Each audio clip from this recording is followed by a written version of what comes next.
My YouTube channel. तो आज मैं आ गई हूँ फिर से एक नए केक के डिज़ाइन के साथ। और आज वाला केक भी बहुत ज़्यादा प्रीटीएस्ट केक बनने वाला है, क्योंकि क्लाइंट की जैसी डिमांड थी हमने वैसा ही बनाना है। केक को बहुत ज़्यादा सिंपल रखना है, बस थोड़ी सी फॉन्डेंट डेकोरेशन है। और क्लाइंट की भी डिमांड थी कि जो जो उन्हें फॉन्डेंट की डेकोरेशन में आइटम्स चाहिए थे ना, मुझे वो सारे बनाने थे।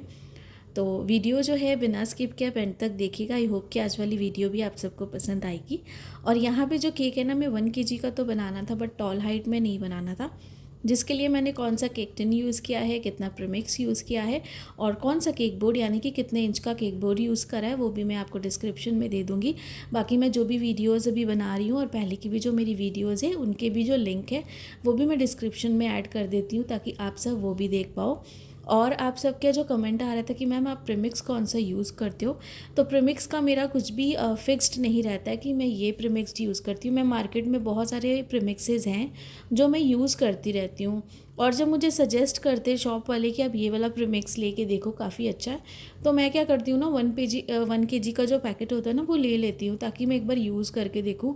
क्योंकि कई बार क्या होता है ना कि मार्केट में जब आप जाते हो, जिस शॉप से भी आप परमानेंटली ख़रीद रहे हो अपने बेकरी प्रोडक्ट्स, तो ज़रूरी नहीं होता है कि उनके पास वो स्टॉक हमेशा अवेलेबल हो। क्योंकि वो एक एक प्रोडक्ट के साथ साथ अलग अलग ब्रांड के भी, मतलब एक ही प्रोडक्ट का अलग अलग ब्रांड भी जो है वो अलग अलग ब्रांड की चीज़ें सेल करते हैं। तो वैसे ही प्रीमिक्स जो है उनकी भी बहुत सारी वेरिएशन उनके पास होती हैं। तो कई बार जैसे मैं जो प्रीमिक्स लेती हूँ, जैसे जियोन लेती थी, तो जियोन प्रीमिक्स लेती थी तो कई बार उसका आउट ऑफ स्टॉक हो जाता था। तो फिर मुझे जो कस्टमर, जो मेरे शॉप वाले भैया हैं, वो मुझे बोलते थे कि दीदी आप जो है प्रिस्टीन का यूज़ करके देखो। तो फिर मैं प्रिस्टीन का यूज़ करती थी। फिर मैंने गुडरिच का भी यूज़ करा। जैसे गुडरिच का मुझे उन्होंने सजेस्ट किया था कि आप चॉकलेट वाला प्रीमिक्स यूज़ करो, तो मैंने वो यूज़ करा। उसके बाद जाके फिर मैंने एक बार उसका वनीला यूज़ करा, तो मुझे बहुत अच्छा रिज़ल्ट मिला। ट्रोपोलाइट मैंने पंजाब जब गई थी तब मैंने यूज़ करा था फर्स्ट टाइम, तो मुझे बहुत अच्छा रिज़ल्ट मिला उसका भी। और फिलिसबेरी का भी काफ़ी अच्छा है, उसका भी मैंने यूज़ किया है। तो इस तरीके से ना ये सारे मैं यूज़ कर चुकी हूँ, और बहुत बार जब जो मन में होता है मैं वो यूज़ कर लेती हूँ। लेकिन अभी जो मैं रिसेंटली अभी यूज़ कर रही हूँ वो है आपका गुडरिच का, जो बहुत अच्छा है और रीज़नेबल प्राइस भी है उसका। प्रिस्टीन का भी यूज़ करो, प्रिस्टीन का और ज़्यादा सुपर है। बहुत ज़्यादा सॉफ्ट केक जो है वो निकलता है, वाइट एकदम। तो बहुत अच्छा केक है, फ्लफ़ी बनता है, सॉफ्ट एकदम, लाइट वेटेड, आप वो यूज़ कर सकते हो। तो ये सारे प्रीमिक्सेस है। और कभी भी एक ब्रांड पे आप एकदम मतलब डटे मत रहो कि हमें एक ही ब्रांड खरीदना है। आप भले एक ही ब्रांड को यूज़ कर रहे हो काफ़ी लॉन्ग टाइम से, या फिर जैसे भी आप यूज़ कर रहे हो, जब से भी आपने बेकिंग स्टार्ट करी है, तो कुछ कुछ जो नए प्रोडक्ट आते हैं ना, भले आप उसका 1 kg या हाफ़ kg जो अवेलेबल है, आप वो प्रोडक्ट भी यूज़ किया करो। क्योंकि कई बार आउट ऑफ स्टॉक होने से चीज़ें क्या है ना, हमें नई चीज़ें ट्राई करने का मौका भी मिलता है। और अगर हमें पता है कि अर्जेंट ऑर्डर है, लेकिन जो प्रीमिक्स हम लेते हैं हमारे पास वो है नहीं, तो आप उसके भी हाफ में वो प्रीमिक्स ले सकते हो नया, जो आपने ऑलरेडी ट्राई किया, तो आपको पता होगा कि इसका टेस्ट कैसा है, तो क्लाइंट को डेफिनेटली पसंद आएगा। तो इस तरीके से आप ट्राई करते रहो, हर एक चीज़ जो है हमें ट्राई करनी चाहिए। मार्केट में बेकिंग से रिलेटेड बहुत सारे आइटम्स हैं और नए नए आइटम्स हैं, और हमेशा मार्केट में कुछ ना कुछ नया लॉन्च होता है। और ये ऐसी चीज़ है कि जिसमें क्लाइंट तो हमें कहते हैं कि आप चार्जेस थोड़े कम ले लो, बट इसमें क्या होता है ना कि जो भी हम सारी चीज़ें डेकोरेशन पार्ट यूज़ करते हैं ना, वो कॉस्टली होते हैं।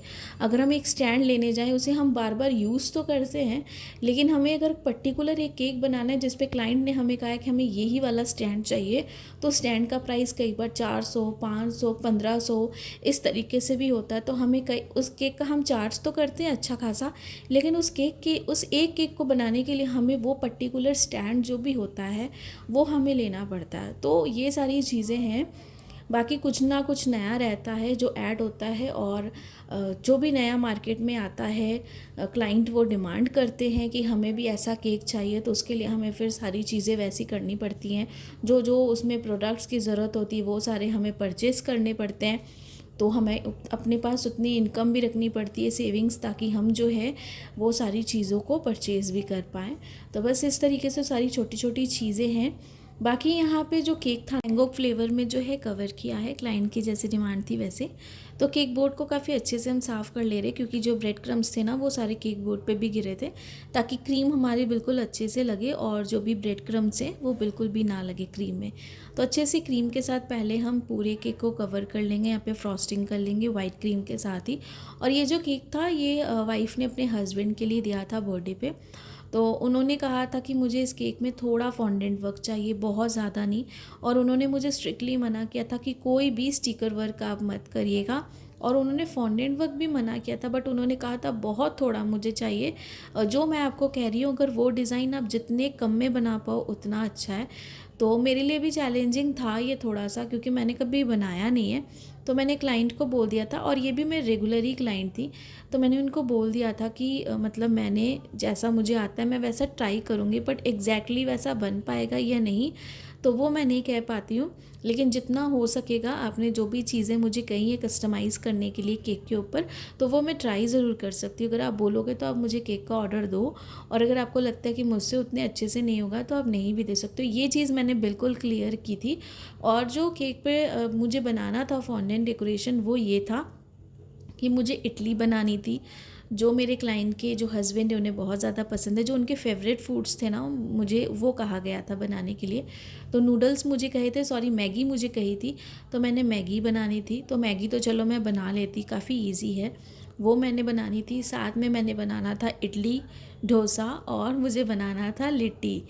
तो ये सारी चीज़ें थी। उन्होंने कहा था कि ये सारी चीज़ें अब जितना कम हो सके और छोटा हो सके, अगर आप उसमें बना सकते हो तो प्लीज़ बना देना, हमें केक ही खाना है। लेकिन मुझे वो जो डेकोरेशन पार्ट है ना, मेरे हस्बैंड की जो फेवरेट फूड्स है, मुझे बस उसे थोड़ा सा मतलब उसकी डेकोरेशन चाहिए, ताकि वो देखने में अच्छी लगे। और बीच में या फिर साइड में जहाँ पे आपको लगता है कि अच्छा सा बड़ा सा मुझे बर्थडे टैग भी चाहिए, तो मैंने सारी चीज़ें उसके हिसाब से करनी थी। बाकी क्लाइंट ने मुझे कहा था कि जो कॉइन वाला है वो आप मत लगाइएगा, बड़ा वाला बर्थडे टैग चाहिए। तो बस उस तरीके से थोड़ी थोड़ी चीज़ें थी, और केक सिंपल ही था। तो मुझे था कि इतने कम में फॉन्डेंट में मतलब मुझे बनाना है सारी चीज़ें, तो किस तरीके से मैं बनाऊं। बट मैंने बनाई है, जो आगे मैं आपको दिखाऊंगी। और ये सारा रिकॉर्डिंग पार्ट तब का ही है जब मेरी फ़ोन की स्टोरेज फुल थी, इसलिए थोड़ा थोड़ा जितना हो सका मैंने सारी वीडियोज़ को कैप्चर किया है। क्योंकि पहले की भी वीडियोज़ डिलीट की, फिर से मैंने रिकॉर्डिंग पे लगाया, तो बहुत ही ज़्यादा मुझे प्रॉब्लम हुई थी, मतलब मैं बता नहीं सकती हूँ। इसलिए मैं इतने दिन तक गायब थी और सिर्फ शॉर्ट वीडियो ही अपलोड करी थी। तो यहाँ पे थोड़ा सा मैंने ब्लू कलर लिया है, और पैलेट नाइफ पे जैसे मैं डाल के उसे डायरेक्टली यूज़ करती हूँ ना, वैसे ही मैंने किया। टॉप पे मैंने इस तरीके से बहुत प्यारा सा स्विल्स का डिज़ाइन बनाया, एकदम डार्क ब्लू कलर के साथ। और साइड पे भी मैंने ये काफ़ी अच्छे से लगा दिया ब्लू कलर, ताकि थोड़ी सी अच्छी लुक लगे। और ये ना शाम था, सुबह केक जो था सारा मैंने फ्रॉस्टिंग करके आइसिंग करके फ्रिज में रख दिया था, ताकि अच्छे से चिल्ड हो जाए। तो यहाँ भी अगर आप देख रहे हो, मुझे क्लाइंट ने जो चीज़ मना करी थी मैंने वही की है। मैंने यहाँ पे क्या किया था ना, जो कॉइन वाला स्टिकर मतलब जो बर्थडे टैग है ना, वो मैंने फ्रंट पे लगा दिया था, मुझे क्लाइंट ने मना किया था। तो इसे मैं बाद में चेंज करूँगी। बट यहाँ पे अगर आप देख रहे हो, मैंने छोटे छोटे से जो फॉन्डेंट की सारी डेकोरेशन है वो बनाई। एक वाइट प्लेट बनाई, उस पर नूडल्स थे। और यहाँ पे जो है एक मैंने पत्ता बनाया था, बनाना लीफ, उस पर मैंने थोड़ा सा कलर लगा दिया। और इस तरीके से ये डोसा, 4 इडली, थोड़ी सी चटनी मैंने की थी, मतलब रख दी थी बाउल। और दूसरे साइड पे है लिट्टी, जो बिल्कुल भी अच्छी नहीं बनी थी लिट्टी, बट 2 चीज़ें काफ़ी अच्छी बनी थी, यानी कि डोसा, इडली एंड नूडल्स। बाकी लिट्टी तो मुझे भी नहीं पसंद आई, क्योंकि वो एग्जैक्टली वैसी आई या नहीं पता नहीं, क्योंकि ब्राउन कलर की होती है ना, तो ज़्यादा कलर एडेड मैंने कुछ नहीं किया था। तो सामने से मैंने जो वो स्टिकर था ना, यानी कि जो बर्थडे टैग था कॉइन वाला, वो मैंने रिमूव कर दिया। रिमूव करने के बाद मैंने क्या किया, बहुत अच्छे से ना वो निकल भी गया, क्योंकि केक हमारा बहुत अच्छे से सेट था, तो इसीलिए। और यहाँ पे ना मैंने क्या किया, फ्रंट पार्ट पे और साइड्स पे थोड़े से एडिबल वाले जो गोल्डन फॉयल है ना, वो लगा दिए, ताकि लुक थोड़ी सी और अच्छी आए, और जो फ्रंट पार्ट था वो हाइड हो जाए। तो ये बाकी ओवरऑल लुक है। जितना हो सका मैंने बनाया, इसे रियलिस्टिक बनाने की कोशिश की है, जो भी मैंने फूड आइटम्स बनाए। डोसा बहुत अच्छा बना था, तो इसके लिए मैंने येलो और ब्राउनिश कलर का यूज़ करा था। और ये सेल्फ पिकअप केक था। पूरा प्राइस जो था इस केक का मैंने ज़्यादा नहीं, 800 100 रुपीज़ चार्ज करा था। बाकी आई होप कि आज वाला केक डिज़ाइन आप सबको पसंद आया होगा। पसंद आया होगा तो लाइक सब्सक्राइब शेयर ज़रूर करिएगा, ढेर सारे कमेंट्स और ऐसे ही प्यार करते रहिएगा। बाकी जो भी डाउट्स होते हैं ज़रूर पूछिए कमेंट सेक्शन में, पूरी कोशिश करूँगी रिप्लाई देने की। Thanks for watching.